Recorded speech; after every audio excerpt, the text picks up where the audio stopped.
드라마 서초동을 보면서 화성에서 온 남자, 금성에서 온 여자라는 말이 떠오르더군요. 주연과 희지를 보면 남녀의 뇌구조와 사고방식이 얼마나 다른지 새삼 느끼게 됩니다. 사건 해결에 집중하는 주연과 공감을 중요하게 여기는 희지. 이들은 서울에 가서 만나자는 한 문장을 각자의 방식으로 해석하며 강하게 끌렸음에도 불구하고 오해로 인해 10년이라는 시간을 돌아 속마음을 털어놓게 되죠. 역시 돌고 돌아 만날 인연은 결국 다시 만나게 되나 봅니다. 7화에서는 마치 온 우주의 기운이 주연과 희지를 돕는 듯했습니다. 우연히 만나 10년 넘은 오해를 풀고 눈 오는 밤, 설렘 가득한 분위기 속에서 입을 맞추며 서로의 마음을 확인했으니까요. 이제 주연과 희지가 비밀 연애를 시작하며 현실 달달함을 보여주나 싶었는데 갑자기 희지 부친 김태훈이 체포되며 위기에 처합니다. 이제 본격적인 이막의 시작을 알리며 새로운 사건과 그들의 고민이 어떻게 해결되고 어떤 선택을 할지 지켜볼 때가 온 것 같습니다. 김영민 대표는 로스쿨생 실무 수습 프로그램을 진행하기에 앞서 로펌 대표들의 동의를 구합니다. 하지만 성유덕은 김영민에게 마치 진짜 법무법인 사람처럼 군다며 대놓고 비웃는 삐딱한 태도를 보였고 나머지 대표들은 김영민의 뜻에 따르겠다고 동의를 표합니다. 성유덕의 노골적인 비아냥이 참 거슬렸는데요. 이어서 성유덕은 조창원이 국선 변호 사건을 맡아 열정적으로 일하는 모습이 마음에 들지 않는 듯 조창원이 직원에게 복사를 부탁하자 대놓고 국선 사건은 따로 알아서 하라고 지시하며 찬물을 끼얹습니다. 조창원은 씁쓸한 표정을 짓고요. 지난 회차에서도 돈밖에 모르는 성유덕 대표 때문에 접견변을 맡으며 자괴감과 회의를 느꼈던 조창원이기에 이들의 갈등은 앞으로 더욱 심화될 것으로 보입니다.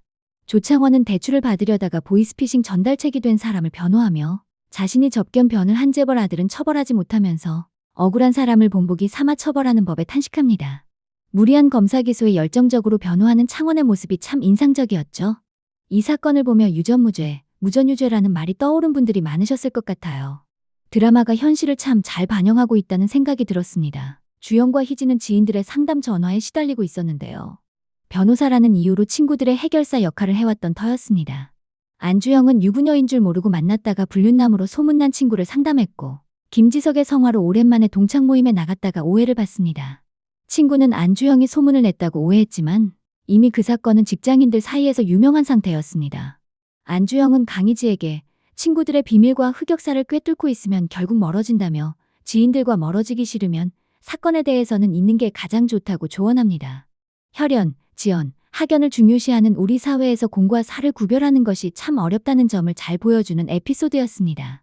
오랜만에 고등학교 동창회에 나간 안주영은 유별난 기억력을 가진 동창이 동창회 장소에 나타난 어벤져스 중 강희지의 얼굴을 알아보자 당황합니다. 그 동창은 주영이 강희지를 홍콩에서 만난 후 사진을 보여주며 상담한 일을 기억하고 있었거든요. 설상가상으로 지난 의료 소송 당시 도움을 받았던 배문정의 남편 김지석이 안주영과 강희지 사이를 의심하면서 안주영의 마음은 더욱 초조해집니다.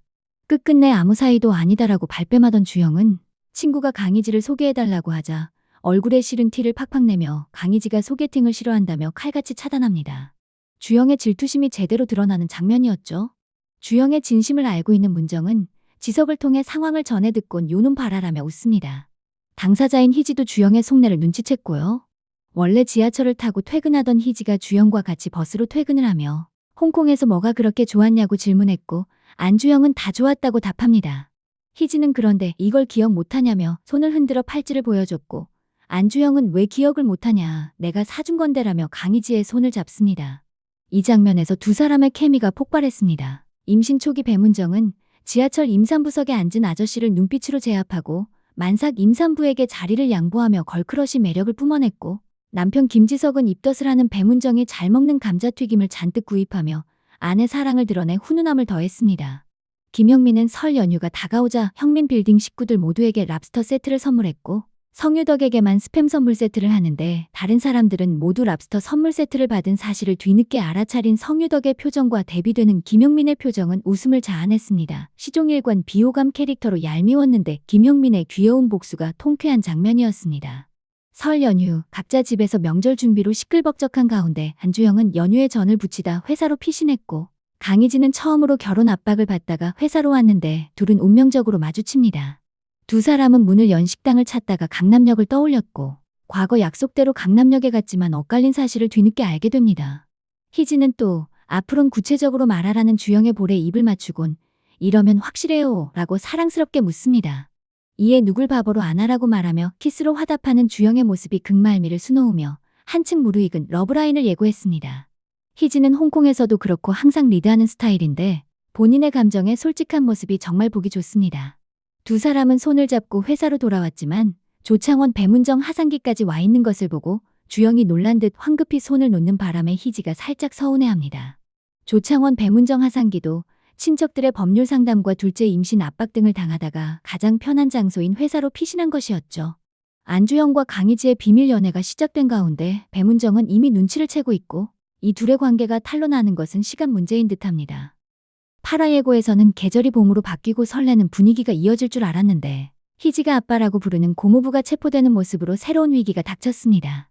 송유덕이 경찰서에서 희지와 마주치는 바람에 로펌의 소문이 퍼지고 뒤늦게 희지의 고민을 알게 된 어벤져스 멤버들이 희지 아빠의 사건을 함께 해결하는 듯한 장면이 나옵니다. 일할 때는 냉철 모드로 돌변하는 주영이 발벗고 나설 것으로 보이지만 이 과정에서 조창원이 주영에게 희지 아버님인데 너무 의뢰인 대하듯이 하는 거 아니냐라고 묻는 장면이 예고되어 눈길을 끕니다.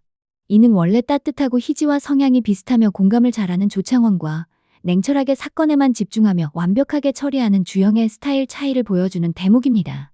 과연 주영이 희지의 개인적인 감정과 변호사로서의 냉철함 사이에서 어떤 균형을 찾아갈지, 그리고 어벤져스 멤버들이 희지 고모부 사건을 어떻게 풀어나갈지 지켜봐야 할 것 같습니다. 과거 부모를 지키고자 변호사가 된 희지가 이번 사건을 해결하며 변호사로서 얼마나 성장할지도 중요한 관전 포인트입니다. 새로운 사건과 함께 어벤져스의 활약이 더욱 기대됩니다.